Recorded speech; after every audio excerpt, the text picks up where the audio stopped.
Welcome to Coppell Blue. We've got a great show for you this month. During the holiday season, the Coppell Police Department implemented a DWI task force. We got together with the Carrollton Police Department and the state troopers.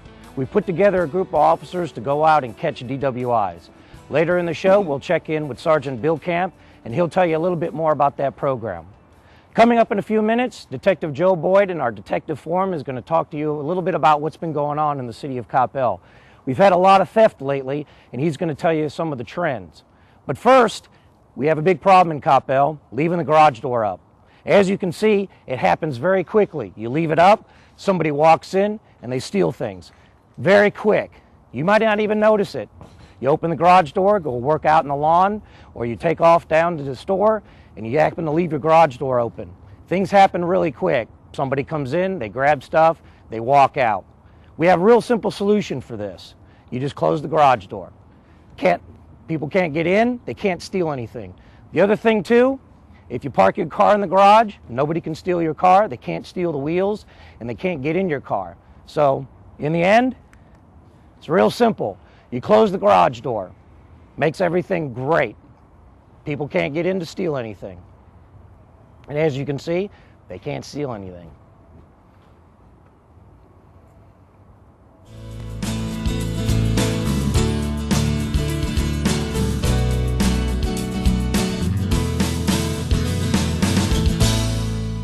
In the last few months, we've had several wheel thefts that are continuing to happen in our city. Most of the targets are usually General Motors products of 20-inch wheels. Usually a common factor in that the car is left outside and unsecured. Usually no wheel locks on it and no preventative measures at all by the citizens. The General Motors wheels of the 20-inch variety seem to be a premium for the guys that are actually stealing them when they're selling them to the fence operations or wherever they're taking them. I'm not sure exactly what the monetary amounts are on what they're getting, but they seem to be the real target. Most of the wheel thefts are always at night, and it's anytime from the time it gets dark till the time the sun comes up the next morning. Generally what they'll do is drop a person off out of their vehicle, let them come around, unsecure the wheels to where the vehicle is ready to have the wheels taken off of it. Then the vehicle will come back by to pick them up. All they got to do is take the wheels off of it because the vehicle's already jacked up. They take the wheels off and they're back in that vehicle and they're gone. So time that vehicle is around the vehicle that their wheels are being stolen is usually less than a minute. So if a police officer happens to drive up, we don't have much time at all to realize that an offense is even happening. So what we would ask our citizens to do, if at all possible, put your car in the garage. If you take the opportunity away from somebody to steal your vehicle or your wheels, then that's pretty much eliminated the situation to start with. There are several things that you can also do. If you're parking your car behind your house and you have a fence, park as close to that fence as you can. What that will do is keep the vehicle where they can only steal 2 of your wheels, and they want all 4 of them. So if they can only get 2, they'll usually go somewhere else. If by chance you have to park in the street in front of your house, park as close to the curb as you can. That way a four-way wheel wrench will not turn, and it makes them harder to get your wheels off of your vehicle.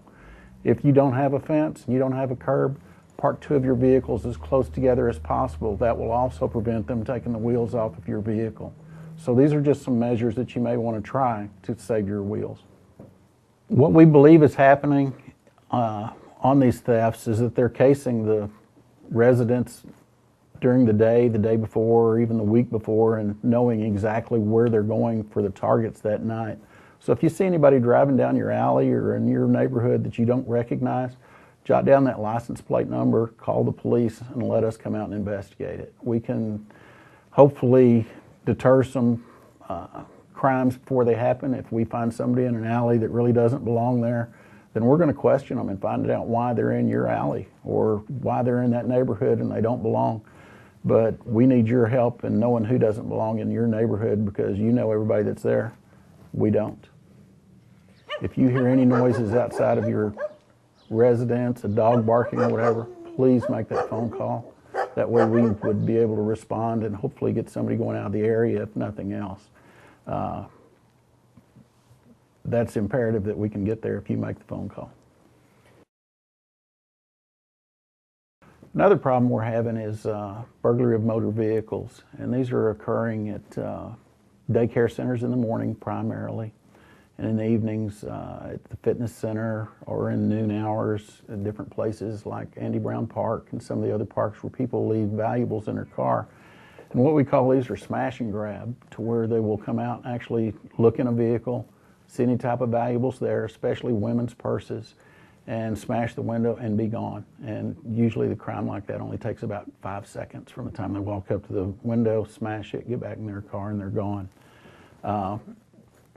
But they're targeting usually in the mornings at daycares, just seeing a woman get out of her car and leaving the car unsecured or secured, and noticing that she doesn't take a purse with her. And if she doesn't take a purse, then that's a target.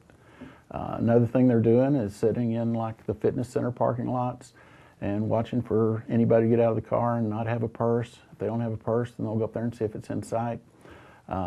We have experienced in the past where they'll see a woman actually get out of their car, put the purse in the trunk. Knowing that it's in the trunk, they'll smash the window, hit the button, and all of a sudden, you know, they're in your trunk also. So if you're going to take your purse, put it in the trunk before you leave so they don't actually see you doing that when you get out of your vehicle.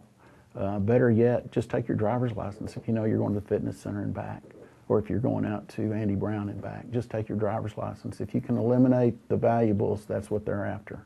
That's a good thing not to take any of your valuables with you if you don't have to.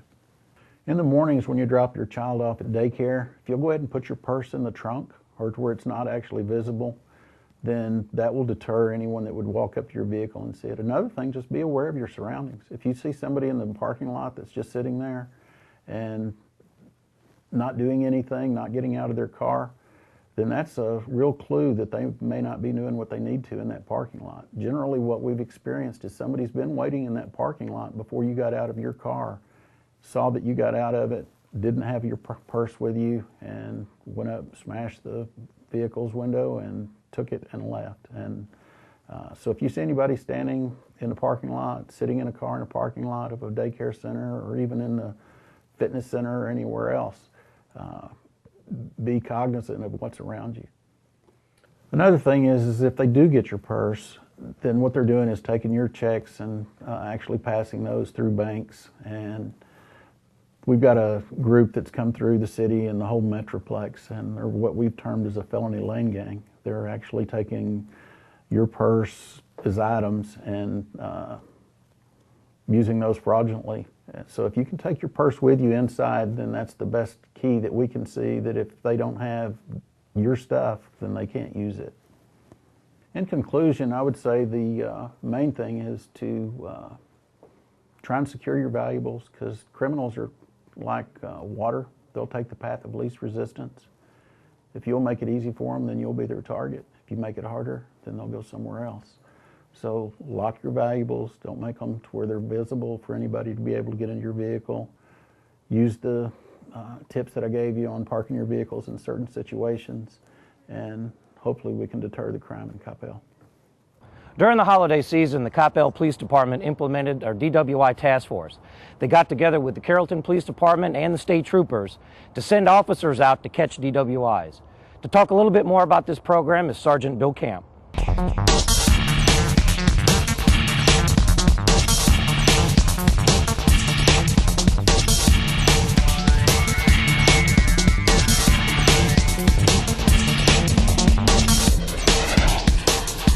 DWIs are a major concern for all police officers across the U.S. Annually, tens of thousands of people are killed because of drunk drivers. Here in Texas, we consistently rank towards the top, if not at the very top, of DWI fatalities. And so therefore, our administration sought to try to alleviate some of those problems by instituting a DWI task force.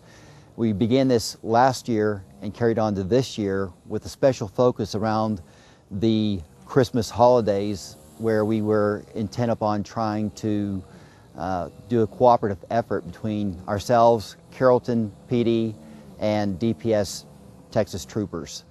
and with the emphasis that we were hoping to be able to try to reduce the crime.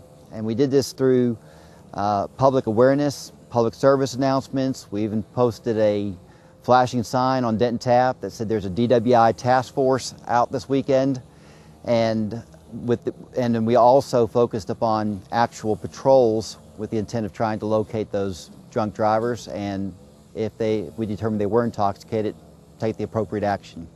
And we focused on 3 primary weekends. We focused on a weekend in November 15 through 17. That was a Thursday through Saturday nights into, of course, the following morning. And then we focused on December 20 through 21, or I'm sorry, 20 through 22, and then December 28 through December 31. Now, the troopers were only able to be involved on the first weekend in November and the first weekend in December. That first week in November, between Carrollton PD, the Texas troopers, and Coppell PD, 30 people were arrested for DWI, arrested and charged with DWI. Here in the city of Coppell, we had 1 trooper who made an arrest that first weekend here in Coppell, and then we have 4 subsequent arrests over those following weekends by members of the Coppell Police Department who were serving on this DWI task force. In addition to that, though it was apart from the task force and it was during weekdays, we had 2 patrol officers who made DWI arrests too in December, around December 1920, something along those lines, who made 2 arrests as well. So we were able to get some intoxicated drivers off the street. One of the things that kind of surprised me was one of the troopers spoke with me and said, "You have your city locked down." And when I asked him what that meant, he said, "I came to your city, I sat up on a street looking to work some traffic, and I couldn't get anybody driving above 5 miles per hour over the speed limit." So we were very pleased that the trooper was impressed with how safety-minded our citizens are and how careful they were about their driving habits during that time. On New Year's Eve, we were unable to get a single DWI arrest. We actually had people out looking for them. I myself was here that night working, and we were unable to locate a single intoxicated driver. Around 3 a.m. or so, we saw a number of taxis driving throughout the city, and we presumed that people had gotten the message, don't drink and drive, and they were taking alternative measures, which is all we want. We would much rather see somebody take a taxi, take a ride from somebody who's sober, get home safely. We're not interested in throwing people in jail unless they choose to violate the law to drink and then drive at a point of intoxication. And so we were grateful to see that. We had no DWI-related crashes of any kind on New Year's Eve, so that was very remarkable. Typically speaking, what has been done in the past is that whenever an officer stops an individual and determines that this person might be intoxicated, there are numerous reasons for that. Perhaps their driving indicates that they might be intoxicated, extremely weaving, driving extremely above the speed limit, extremely below the speed limit, indications that they stop at a red light. When the light turns green, they remain there for 5 or 10 seconds before they proceed because they're having trouble processing information around them because of the introduction of alcohol into their system that impairs their ability to process this information at a speed that an ordinary sober human being would do. Once an individual stops this driver, if he begins to collect clues that indicate intoxication, one of the biggest one is a strong odor of an alcoholic beverage coming from their breath. Now that doesn't mean that they're intoxicated. It could just mean that they've had that 1 beer at the ball game or had a couple of glasses of wine. We're going to proceed from there to determine whether they have reached a level of intoxication, legally speaking. But if we can detect a strong odor of an alcoholic beverage under breath, if their eyes are bloodshot and glassy, if their speech is thick and slurred, if they're having a difficult time finding their license or insurance, or, as has happened to me, they hand a credit card to us instead of their license, those are all factors that may lead to a belief that this person might be intoxicated. We proceed from there to ask them to exit their vehicle and submit to what we call standardized field sobriety tests. And those tests have been scientifically proven with great reliability to help us to be able to identify whether or not a person is intoxicated. Now, just because a person goes through the SFSTs does not mean that they are intoxicated. We have some people who go through the SFSTs and are able to perform them exceptionally well, and we realize this person isn't intoxicated. They may have drank that 1 beer or that 1 glass of wine. They're good. And we release them from the scene. However, if they are unable to satisfactorily complete the SFSTs and we make the determination that yes, they are intoxicated, then we'll go ahead and arrest them. In the past, we would have read what we call a statutory warning that warns them that if they refuse to submit a specimen of their breath or blood, they will have their license suspended. If a person refused to submit a specimen at that point, then we would typically just mark refused, put them in jail. The state would eventually suspend their license. What we determined, though, was that there were too many people who were refusing, and we were losing court cases because of valuable evidence not being obtained. So therefore, we pursue now a course of action that is called no refusal. So we'll ask for that person's permission to take a sample of their blood. If they agree, we take them to a local hospital where a qualified technician withdraws the blood under a clean environment. If they refuse, then we will draft a search warrant, submit it to one of our local magistrates who reviews it to make certain that there is probable cause to require a specimen of their blood. If the magistrate agrees and signs off on the search warrant, we take them to the hospital and the technician there will draw their blood. This is valuable testimony, valuable evidence in court because we're able to say that this person's blood alcohol content was confirmed by a blood specimen at this level. And if it's above 0.08, then obviously it's above the legal limit for intoxication. We're concerned about driving while intoxicated all year long. We've created the DWI task force so that we can focus on specific times where we know that, typically speaking, historically speaking, levels of intoxicated driving go up. But throughout the course of the year, we have officers who are routinely out patrolling the streets, especially during times when we know that drunk drivers are more likely to be on the road, looking for those people and seeking, if need be, to make an arrest. Now, the reason we do this is not because we seek to give someone a hard time. There's nothing wrong with wanting to go out to the ball game and have a beer while you watch baseball. There's nothing wrong with going to a local bar. There's nothing wrong with enjoying a glass of wine with dinner. These events in and of themselves are perfectly fine and normal. When it crosses that line is when someone reaches a point of intoxication and still believes that he or she can drive himself or herself safely home. We're out there because we want to try to stop this from happening. Too many times a person believes as they stumble to their vehicle that they'll be able to make it home safely because they've done so 20 or 30 times before, because they haven't been caught in the past and because they haven't had an accident. But all it takes is that one time of not seeing the fact that the light is turned to red and running the intersection, or not realizing that one's doing 60 miles per hour in a 40 mile per hour zone and careening into a vehicle of people who are sober and who are simply trying to enjoy their rights as well. There's nothing wrong with enjoying life. There's nothing wrong with enjoying a little bit of alcohol from time to time. But we have to make sure that if we decide to drink to excess, that we take the appropriate measures to stop anything bad from happening. And that means calling for a taxi. That means making sure we have a designated driver. If you have to call for a taxi cab driver and spend $50 or $60, it's a whole lot cheaper than the amount of money you'll have to pay should you be arrested for DWI, getting your car out of impound, paying all the court costs, which I'm told could add up to as much as $10,000. On top of that, it's a whole lot cheaper than living with the nightmare that you took an innocent life because you drank too much and drove in spite of it.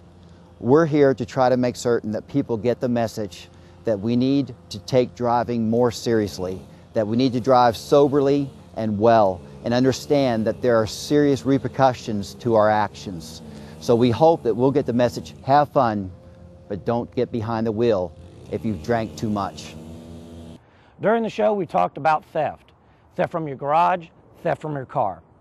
Just remember, if you're going out to the soccer game or to the gym, take everything out of your car. Don't leave your purse, your wallet, or other valuables in your car. Take them with you. Lock the car. If you decide to go to the gym, soccer game, and you leave your stuff in your car, what happens is people see you get out of the car, walk into the building without your purse or your valuable. They drive by, they pick out your car, they break in and they take it. Shoving the purse underneath the seat is not always the best solution. They are watching. They're driving the parking lots and they're watching you get out without your purse, or they're watching you get out and putting it in the trunk. So the best solution to that is either take it with you, leave it at home, or if you have to do that, take just the bare minimum with you. As far as the garage door, very simple. Close the garage door. If you can, park your car in the garage. If you park in the driveway or on the street, you can get your wheels taken, or if you leave valuables in, they'll break in. So the very simple solution to that is you park your car in the garage and you shut the garage door. And also, as you saw earlier in the program, when you shut your garage door, things don't get taken from your garage. Well, that's our show. Hope you enjoyed it. Until next month, be safe.